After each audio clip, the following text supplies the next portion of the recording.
You're listening to Ask the Advocate, a podcast series that features advocates for domestic violence, sexual violence, and all other survivors of abuse and serious crime. I'm your host, Billy Joe Wyatt, and for the past 3 decades, I've worked in the victim services industry, serving as the executive director for a Pennsylvania-based nonprofit named CAPSI, which stands for Citizens Against Physical, Sexual, and Emotional Abuse. I invite you to join me as I sit down with my guests each episode to discuss critical victim service resources and to help raise awareness for the most pressing challenges facing survivors and the nonprofit agencies that serve them.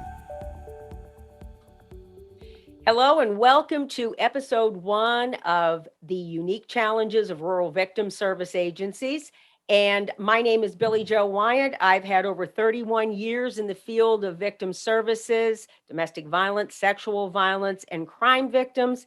And I've worked in a very rural setting. I'm a native of Elk County, and our agency, CAPSI, Citizens Against Physical, Sexual, and Emotional Abuse, services Elk and Cameron counties located in northwestern Pennsylvania. And just to give you a sense of how rural we are, a total of 35,000 people fit in both of those counties. So welcome and thank you for listening and attending our first episode. And I have a very special guest with me, and I'm so grateful that this gentleman offered to be my first guest, Mr. Bruce Harlan. He's the Executive Director of Women's Services in Crawford County, Pennsylvania. And Crawford County is somewhat our neighbor of Elk and Cameron. Bruce was born in Carlisle, Pennsylvania, but grew up in the greater Harrisburg area. He graduated from Central Dauphin Eastern High School during the nation's bicentennial year of 1976. Bruce received his Bachelor of Arts degree in Behavioral Science from Messiah College back in December of 1981. After Bruce graduated, he was hired by a residential treatment facility to serve as a counselor to adjudicated youth for the next 18 years. He continued to work with that at-risk adolescent group in a variety of residential and community-based treatment settings. Now, I met Bruce back in 2000. Bruce was offered the position of executive director for a domestic violence and sexual violence center located in South Central Pennsylvania, making him the only male to hold such a position at the time in the Commonwealth. What an amazing feat that was. In 2008, Bruce was appointed to Executive Director of Women's Services in Crawford County, where he still works today. Bruce is very active on various local boards and committees, serves on the Victim Services Advisory Committee to the Pennsylvania Commission on Crime and Delinquency, which is another great asset. And Bruce and his wife, Lynn, are the proud parents of 2 sons and a daughter. Together as a family, they enjoy hiking, fly fishing, traveling, and a variety of other great outdoor activities. Bruce Harlan, welcome, sir. And how are you today? Billy Joe, I'm wonderful, and thank you for having me on as your guest. I chose as a virtual background a mountain in Potter County, where one of my favorite fishing holes is there at Kettle Creek. I'm sure you're probably familiar with it. Yes, I am. So you and I love being in rural Pennsylvania, and I'm looking forward to talking about some of the unique challenges and benefits of working in rural PA. Well, and Bruce, to get things kicked off here, I think one of the things that comes to the forefront when you talk about those of us who provide nonprofit services in rural counties is the limited resources that we have to work with. If you could share some of your experiences, that would be wonderful. You know, interestingly, I was working on my Stop Violence Against Women grant this last summer, and I found an interesting statistic that, and this comes from the Pennsylvania Department of Aging, that in the last 5 years, elder abuse has increased by 80%. That's just off the charts. And you know, living in rural PA, that geographically isolated individuals, particularly seniors, are especially vulnerable to domestic and sexual violence. So that's a huge demographic, and they have limited resources. They don't have transportation. They don't have Uber and Lyft. There's often not some kind of countywide mass transit authority that's working throughout the county. And when you're able to get folks connected to community resources, oftentimes those intervening professionals work to alleviate the perpetrator's stressors and do very little for the victims around their safety needs. So, and when they do work with victims, it's usually not from a power and control perspective that you and I are both familiar with. Absolutely, Bruce. And if I can add to that quickly, and we could talk a little bit about people that really aren't familiar with the rural setting and the terrain and the geographic locations that we work with. The square mileage alone in Elk County, it takes almost 2 hours to get from one end of our county to another. That's on a good day. Most of the roads are small 2-lane, very densely forested areas. Remember, we have the largest elk herd north of the east of the Mississippi in our area. So now we have to worry about wildlife, elk, deer, bear, things like that. And internet, even telephone access is very, very limited. We can go miles without cell service. Yeah, I think the population density in Pennsylvania on average is about one person per, or 284 persons per square mile. But in Yes. Crawford County, it's 88. And I looked it up, in Elk County, it's 38. So yes, very sparsely populated, huge Yeah. distances in between people and communities. Exactly. So not only that, let's talk a little bit about funding and talk about the monies that we receive. And our funding is dependent on our population in many, many, uh, times. So we get not much funding at all. And we have to try to work miracles with that amount of money. And sometimes it's totally impossible. We're That's right. always very understaffed and we have such specific needs.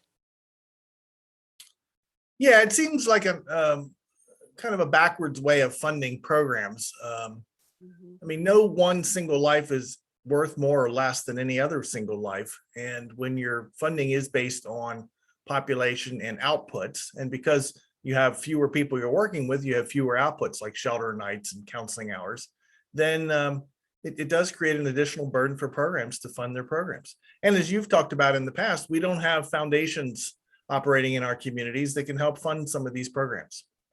No, and those of us that are doing this kind of work or similar work, we're all tapping the same resources over and over and over again. So it's a limited amount of funding and goods. I know we spoke before and we've spoken for years about the fact that when we do a fundraiser, say you want to even put something as simple as a fundraising basket together that you would like to raffle off. Many times, if it's a certain time of the year, you will not get businesses to really be supportive of that because they've already given everything away that they can. Yeah, and then there are staffing challenges, right? Because we don't have a large pool to pull from. And a lot of the women that come to work for me, and I assume you find something similar, they very seldom have left the county or the region. And so they have a very limited perspective on the larger world. And sometimes they have limited educational backgrounds, often a wealth and a treasure trove of life experiences, which is tremendous. But trying to hold on to people, and particularly the younger generation, which seems to be a little more reluctant to stay for long periods of time. I have a couple of staff who've been here over 30 years. They've devoted their entire lifetime to this organization and to the clients that we serve. I'm not finding that with the younger generation. So there are staffing challenges as well. Absolutely. And for those of us who have spent 20 plus or 30 plus years in this work, it's a struggle for us to try to make a succession plan work effectively or strategic planning work effectively because we think so differently than the new generations. Mhm. Absolutely. Yeah, for the first time, Billy Joe, I'm really starting to sense or notice a generation gap between myself and the 20-something crowd. As am I. Definitely. Definitely. All Yep. right. Well, it's almost time for you and I to turn the reins over. So we'll make the most of the years that we have left. And I think what you're doing here with this podcast is terrific. So keep up the good work. Well, I appreciate that. And I certainly hope that we're going to be able to really get the word out and that together we can all make some major changes for victim services. And Bruce, you and I were talking too, and we have for many years about how difficult confidentiality is in a small rural setting. There are some major challenges there. Yeah, all sorts of barriers that center around confidentiality. For example, we talked about geographic isolation and lack of transportation, but income is also an issue. A lot of women in rural settings live on family farms, and these are often complex financial arrangements and financial dependency around the farm. The money is invested in the farm. You can't just take your income and go. Oftentimes they're a source of labor on the farm. And so if they leave and take the children, that could mean the family farm would go under. So lots of issues there. Then of course, in small communities, there's always a fear of stigma and shame, community gossip, and then there's generally a lack of perpetrator accountability, right? But the silencing and invisibility of domestic violence and family violence in rural areas really lends itself to perpetrators not being held accountable. Also, police can be unsympathetic. Sometimes court responses continue or contribute to a lack of accountability. There's a lack of privacy due to the high likelihood that police and health professionals and domestic and family violence advocates know both the victim and the perpetrator. And that can inhibit a woman's willingness to come forward. There's also all sorts of pre-existing relationships between the women who come to see us and staff who work in our programs. I can't tell you how many times somebody has come in and somebody in the agency knows them or knows of them or knows a relative. And so that's often a barrier. And then we have these traditional gender roles in rural communities, which really can make it difficult for women. And by that, I mean, these are, for example, in rural areas, the way men see themselves and how their roles are constructed, it tends to privilege strength and courage and domination. And these traditional and patriarchal roles also lend themselves to a form of violence. And then you add in gun ownership, it just becomes a really difficult environment for women to function and operate in and to get help. You are so right. And if I could add, not only women, but male victims, child victims, also victims of sexual violence and human trafficking are less apt to receive services in a rural community. Human trafficking is such an issue, and it's a big problem in rural communities. And that's something that no one, I mean, we're just starting to scratch the surface with that. And how can we help them? But Bruce, going back quickly, and when you were talking about those gender roles and talking about, just think about, for instance, the people we deal with every day in our communities. They can be abusers, they can be victims. Sometimes they're the only business in town or the only one in town that you need to get work done from, and you've already maybe had them in court through protection from abuse orders or other criminal hearings and things like that. And then you have to face this person and call them and say, we need your help here. It's very difficult, very challenging to try to maintain not only confidentiality, but safety in a small rural community. There are so many different things to consider. We have to always consider a lot when it comes to safety and confidentiality. Oh, we sure do. And you mentioned human trafficking. We focus a lot on the interstates because we know that a lot of trafficking uses the interstate systems to get around. But I've been convinced now for a number of years that it's some of these lesser known, more rural roads that also would be conduits for trafficking. And Route 6, as you know, runs through my county and east into your counties. And why not Route 6? Route 6 goes all the way across the country. And people would not be as familiar or knowledgeable about human trafficking along Route 6. So I think you and I need to talk about forming a task force that would span Route 6 and really focus on that particular highway. You're absolutely right. And if you think about that, and you can disagree with me all you want to, I think even though Route 219 that runs Hmm. directly through Yep. Ridgeway. And that's another Yes. a highly, North, south. Yes. oh, absolutely. That is a main thoroughfare. Mhm. Unfortunately, there have been many criminal acts that have occurred and many horrendous things that have happened along Route 219. So I think, yes, a lot of these rural areas, you will find there's a lot going on, but people just aren't aware of it. They just, Mhm. they assume because you're in good old Crawford, Elk, or Cameron counties or one of the other surrounding little small towns, it's not happening here. Right. And Right. unfortunately, it is. Yes. All right. What should we talk about next, Billy Joe? Well, you know what? We have talked about so many things that I really wanted to touch upon. I think, again, if we could maybe recap a little bit, just so listeners, folks that do not live or have not been in a very rural community would realize what that geography is actually like. It's like we're living in the middle of the woods, truthfully. Would you agree? Oh, yes. And yeah, years ago, I heard a quote that when you're on a lonely country road, nobody can hear you scream. I mean, there's a sense of isolation Yes. and separateness that you can only experience in a rural setting.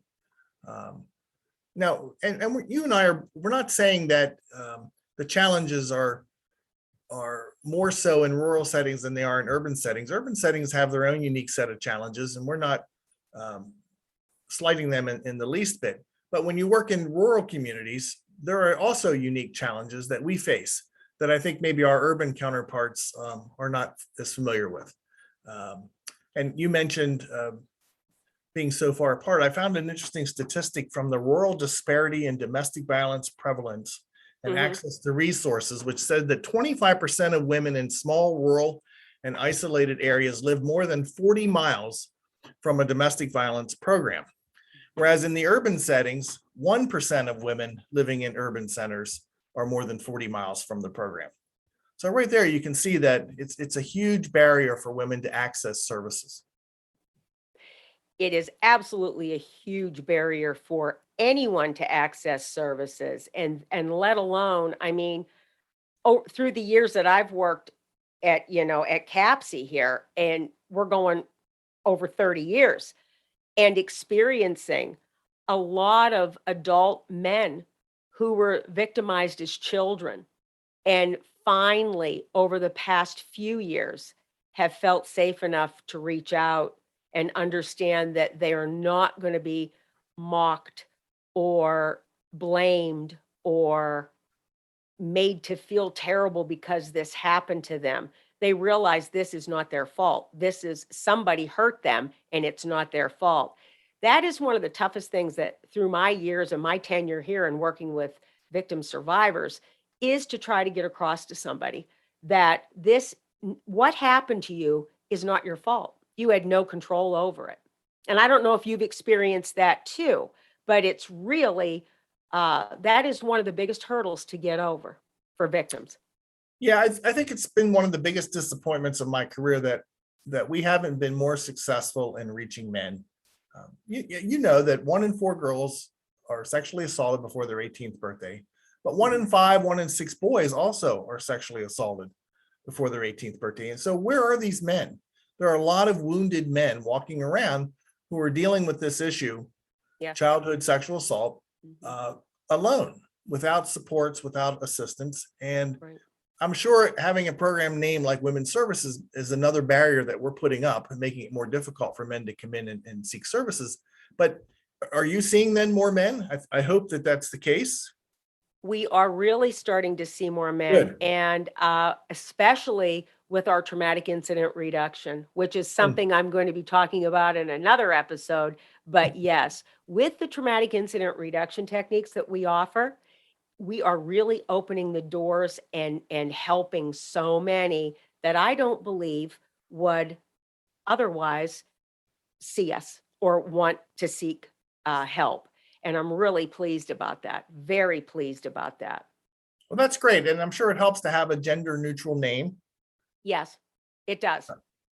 Although, and we talked about this as well, you've been in Cameron and Elk counties for how long, the CAPCIA? Over 43 years.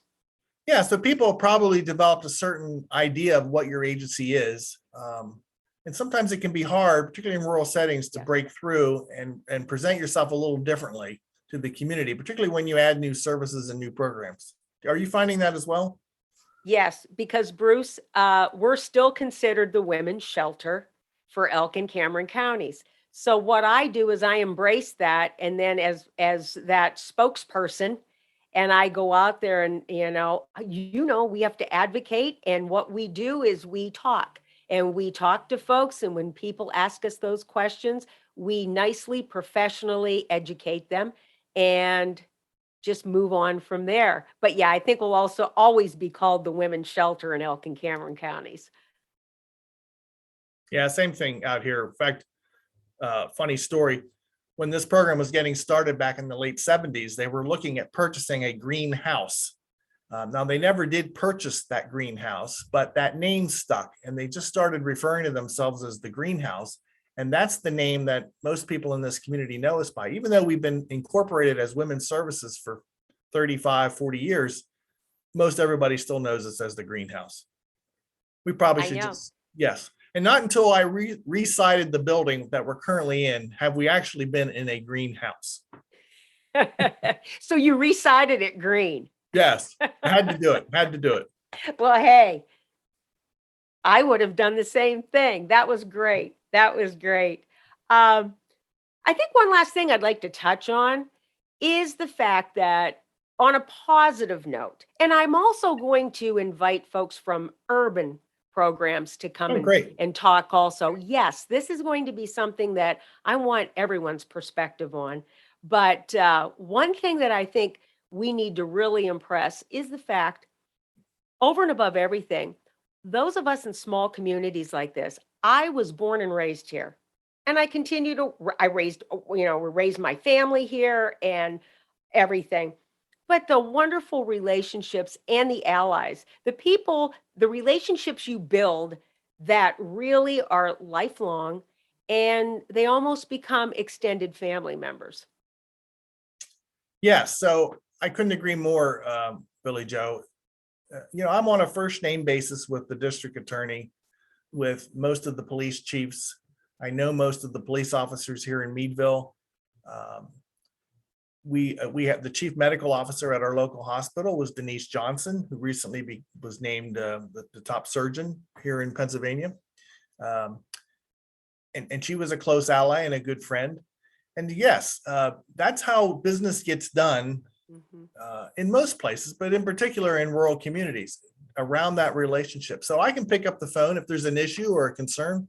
I can pick up the phone and call a police chief or the district attorney, and we can get the problem resolved almost immediately. We don't stand on formality. We really stand on relationships. And so I'm constantly reminding my staff, preserve the relationship, because we may lose today's battle, but we want to be in a position to win tomorrow's battles. And so you can't burn any bridges. Bruce, you are so right. And I've told staff this forever. And I believe these were wise words from Carol Alexie, the late, great Carol Alexie from the Pennsylvania Coalition Against Domestic Violence, when she said, go to work every day. You are only there to lay some stepping stones. Don't think that you have to change the world. You have to leave some work for other people. And I think I just, those are words I live by. And I loved Carol, and she really was ahead of her time. And, we were so blessed to know her. And anybody that's, listening to this podcast that knows anything about the Pennsylvania Coalition Against Domestic Violence, Carol Alexie was one of the founders. I mean, she was there almost since day one. But I think that she had a terrific sense of humor. She was wonderful. Which I think allowed her to stay in this field for so long. Yes. Because, as you know, this is hard work and it's traumatizing work. And I suspect all across the state, we have a lot of advocates who are not focused on wealth or health and well-being, and good life work balances, and probably operating from a kind of burned out place, because we just don't do a really good job of taking care of ourselves like we need to.